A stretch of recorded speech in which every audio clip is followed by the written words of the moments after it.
Welcome, as always, with the transition from month to month. Star Citizen releases a monthly report which basically goes over everything from the past month that they have all been working on. Now, I only pick up on what is actually new to us. Obviously, they have been working on patch 2.5, 3.0. We will hear about some things like that in this report, but to start off with, CIG in LA in their engineering department, they have been crushing 2.5 bugs and getting the item 2.0 ready. Design has been updating ship mass and health calculations for many ships, not all ships, just for many of them. Also making improvements to the Hornet and the tech setup for the Constellation Aquila, plus helping out with item 2.0. On the art side, there are major advancements on the Caterpillar. It's now in final art stage, looking amazing. We'll see that on Star Citizen Sunday. Also, the Marine suit has had updates to it as well. Again, we'll see this in Star Citizen Sunday. It was in around the verse. Very, very cool stuff. On narrative sides, we know of Miles Eckhart from 3.0. This was the first crack at the mission givers for the persistent universe.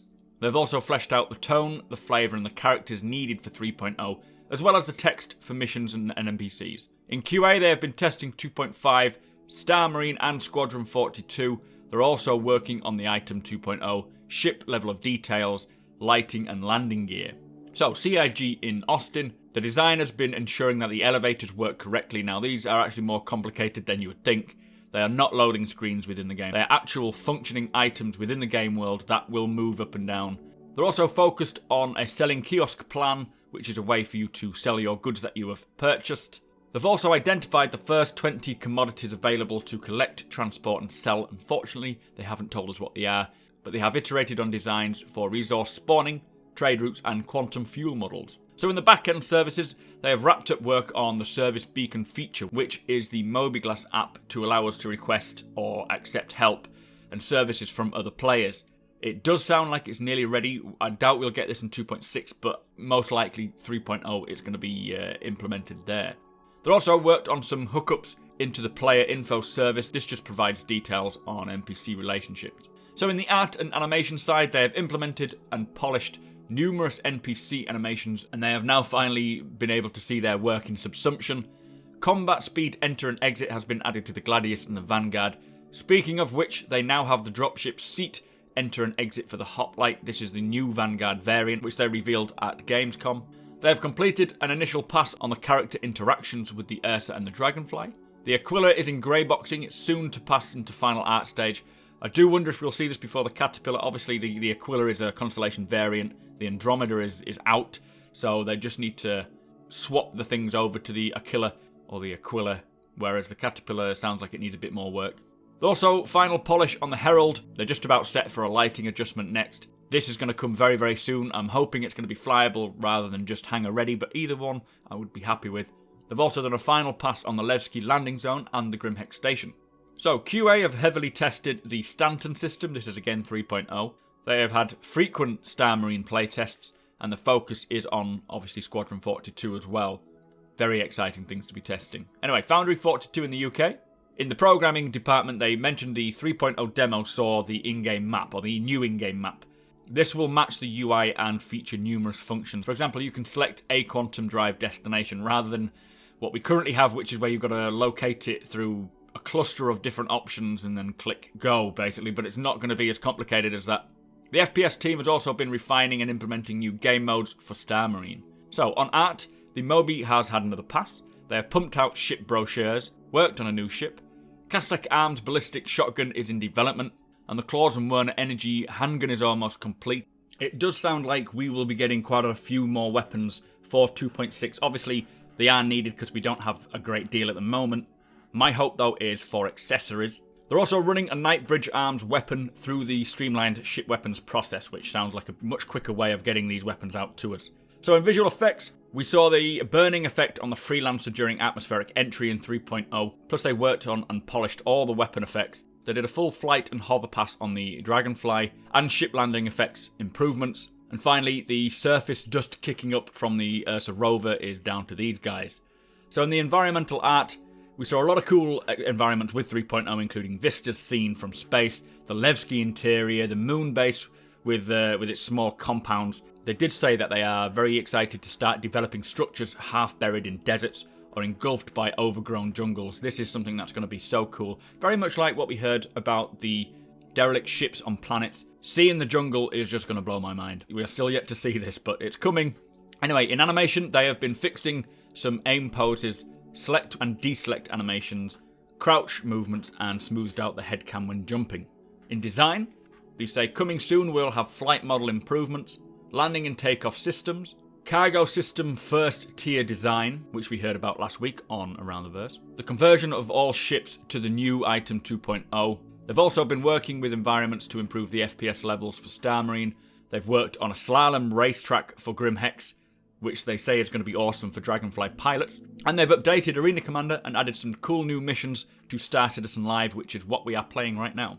So in props, they've started developing the damage and destruction pipelines for ship items.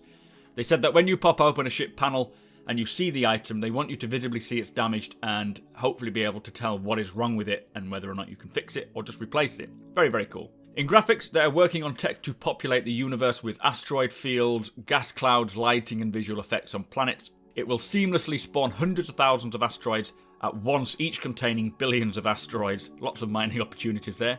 But they're also working on tech to allow the engine to render secondary cameras for videocoms, holograms and UIs. So in QA, they've devoted a lot of time to Star Marine. The free-for-all and team deathmatch modes is what they've been focusing on, plus EVA offers new tactics and gameplay. So Foundry 42 in Frankfurt, they say in the engine department they have been improving the ground vehicles and landing gear suspension to make it more realistic.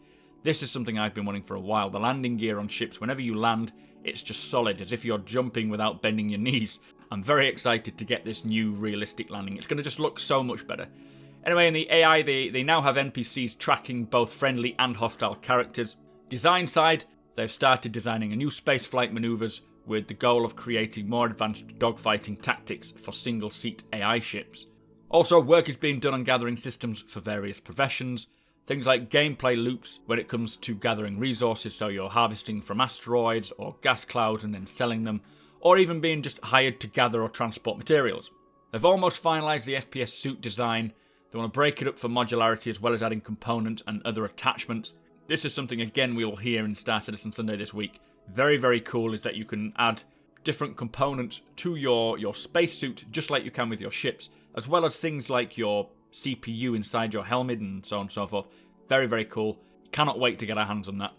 They've also finished the R&D on unmanned satellites, probes and landers, as well as small bases for procedural planets to populate the Stanton system in 3.0. So it feels like a living, breathing, small universe. Anyway, TechArt has been updating all weapons with proper mass and physics so that they correctly collide with other items on the floor. And finally, Weapons Art has finished the prototype models for upcoming new weapons and gadgets. They've completed a set of modular barrel attachments like compensators and suppressors, and finished the Bearing P8AR rifle. They're now on the final stages for a set of Bearing grenades, and they've wrapped up new missile racks in all sizes and variants. Anyway, this was the monthly report. Again, there is a lot more information there, but it's stuff we already know they've been working on or we've been told about. So this is just the new stuff that is pretty cool. Anyway, don't forget this Sunday, Star Citizen Sunday, as always, a roundup of all the news from the past week. And I just want to point out, on the 17th of September, it is my birthday, but also Bristol Boy's birthday. He is a Twitch streamer. We will be doing a joint stream, giving away loads of things like 2 Squadron 42 and Star Citizen combo Hornet packages, as well as a starter pack, plus maybe a couple of Merlins, some merchandise, all sorts of stuff. It'll be starting at 6 o'clock our time, PM this is, going till about 12. Do come down, do stop by, say hello. We'll be giving away a prize every hour, as well as little bits in between, maybe some hanger flair as well, just to sort of shake it up a bit. Also, on a final note, I now have a merch store. The link will be in the description if you want a t-shirt. At the moment, I only have my own logo t-shirts. I will be bringing up some other funky ones, like me punching a Vandal, hopefully. That's still in the works. But if you're interested, check it out. As I say, links in the description. Do subscribe. Do follow me on Twitch. Follow me on Twitter. Thank you for watching, and I shall see you later.